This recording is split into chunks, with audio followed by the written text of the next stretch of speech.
Hey friend, after Apple MacBook event there is only one question to ask, which one to buy? The answer as always is that depends what you are planning to do with it, but I can share what I ordered for iOS development work. You can max out any of those machines, so 14 or 16 MacBook do not limit you in any way, so you can choose whatever size you like. If you are on tight budget, then 199 14-inch MacBook Pro, cheapest one, is great choice, and that will be much better than any of M1 machines. If any penny counts, I would recommend to wait just a bit and see slightly used M1 MacBooks coming to second-hand market, because many of us will upgrade from M1 machines. If you are picking 14-inch MacBook Pro and can afford $500 upgrade, I will choose second base model to get 10-core CPU and 1TB SSD. That's good deal for Apple hardware. Their SSDs are from pure gold, at least looking on prices. I am going with 16-inch in this year. I had 16-inch Intel MacBook. It was horrible machine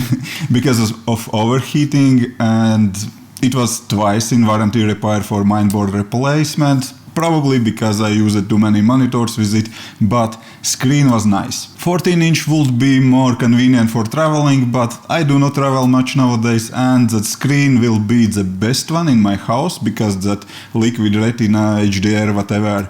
Probably I will use it as my main screen until Apple will release more price-friendly monitor, or I will become rich and buy Pro Display HDR. Okay, size and weight, that is very opinionated question. 500 grams, that is quite a big difference between both machines, so maybe 16 inches too bulky for you, but anyways.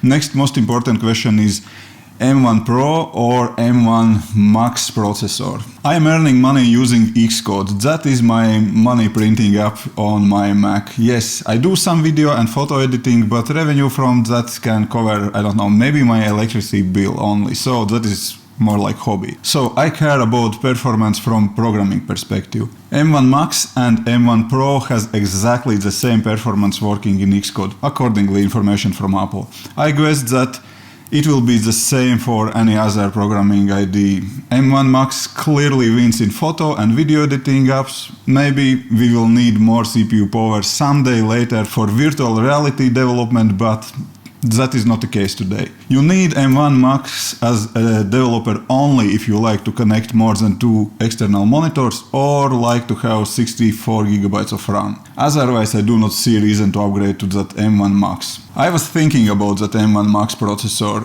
Currently, we have 3 base options available, and I was looking on most expensive one because if I would like to connect more than 2 monitors, so this M1 Max could help. Also, maybe that could be nice to have extra power for video editing, and 32 GB of RAM also is nice to have option. I almost ordered that machine, but then I started to thinking about those nice to have features versus real life needs and price for them. Price difference between base 16-inch and third option is $1,000 in US and 1,100 euros in Europe. So I do not see myself using more than 2 external monitors. Also, I do not need the GPU power in M1 Max. Currently, I am editing my videos on M1 MacBook Pro, and M1 Pro will be huge improvement already. So I'm getting M1 Pro.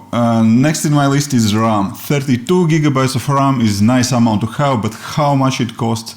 $400 in US, 460 euros in Europe. 460 euros for me is a little bit too much for just in case upgrade. Currently I have 16 GB of RAM in my M1 MacBook Pro, and that is enough for comfortable work in my use cases. I am planning to keep that 16-inch MacBook Pro for about 2 years and do not expect that during that time I will need more RAM. You know your use case better. If you are planning to keep that machine for more than 2 years, then probably that will be wise to upgrade RAM first. But for most developers, 16 GB of RAM will be enough. But do not expect that this new unified memory is the same like old 32 GB or I don't know, even more. Sure, it is faster, but if you like to fit 30 GB of, I don't know, Photoshop image layers in 16 GB of RAM, you will fail. I see that Xcode on its own can take about 7 GB of RAM when I'm working. So yes, 16 GB of RAM is must have for development, and base 16-inch MacBook Pro with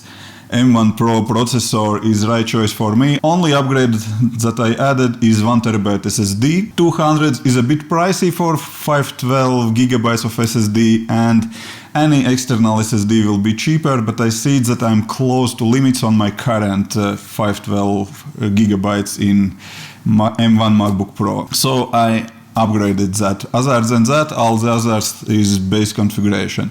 I already ordered machine and expecting to get it delivered in middle of November. Current delivery date is 12th of November, but you know, delays are everywhere. I do not expect to see it faster. You will see definitely follow-up videos and tests. And if you have anything specific you like me testing, let me know. Most likely I will gladly do that. Okay, thank you for watching. See you on the next one. Bye.